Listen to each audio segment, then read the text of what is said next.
Hey, my name's Ethan, and I'm an academic advisor with COET. And today, I'm going to be covering everything that you need to know about verification of transferability forms, otherwise known as VOT forms.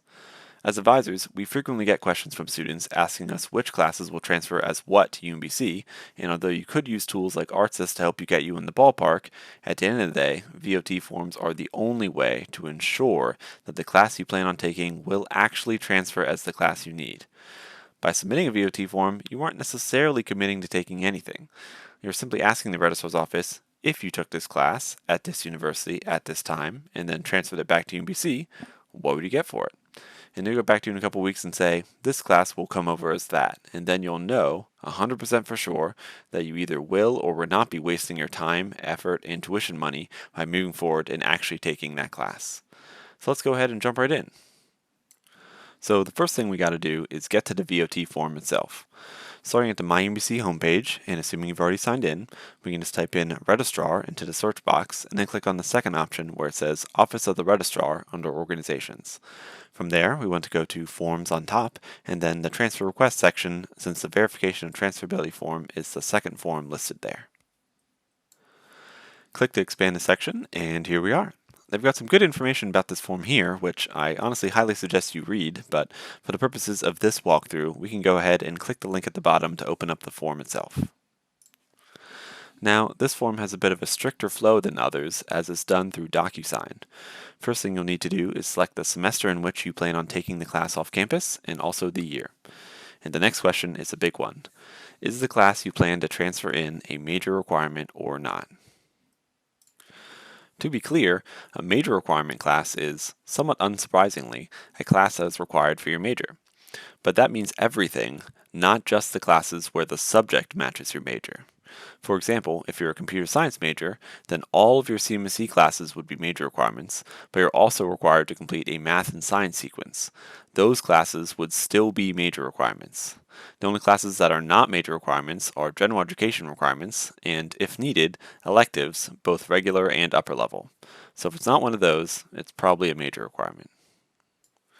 If the class you hope to transfer in is indeed a major requirement, you're going to need to get an official advisor's signature for it to be approved.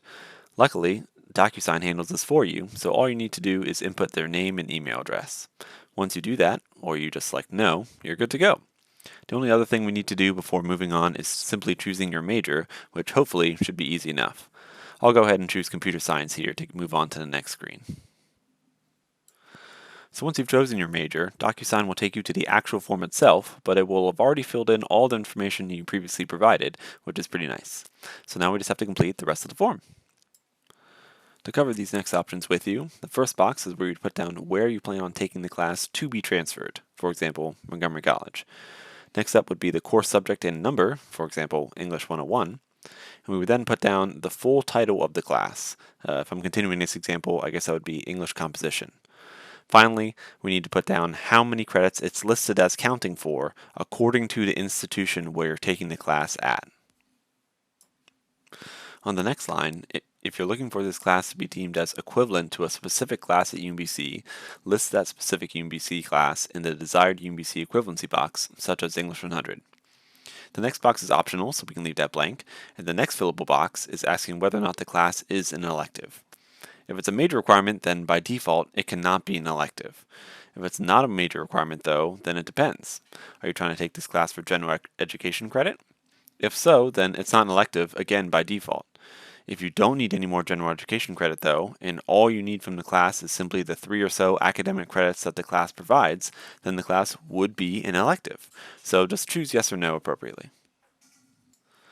The last 3 boxes are reasonably straightforward.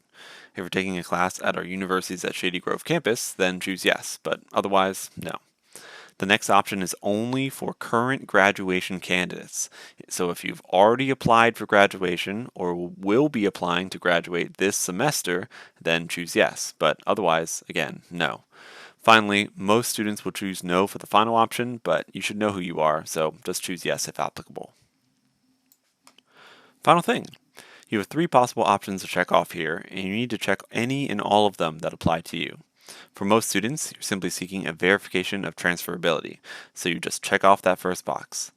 However, if you're taking a class that you expect or hope will be equivalent to a class that you previously took at UMBC, you'll also need to check off that second box indicating that you're repeating a class off campus. Finally, if you've already taken a class twice at UMBC and you're trying to repeat a class for the third time, then you'll also need to check off that third box in addition to doing some other things, some of which are listed right there. If you're in this boat, then you should definitely contact an advisor. But that's it. The rest of this form is handled by your advisor in the registrar's office, so all you need to do is scroll down to the bottom and hit finish to submit it. The form should be processed within the next couple weeks or so, and you'll have all the information you need to move forward. But anyway, I hope this helped. If you're a co-ed major and you have any other questions, please feel free to send an email to our shared inbox at coedadvising@umbc.edu.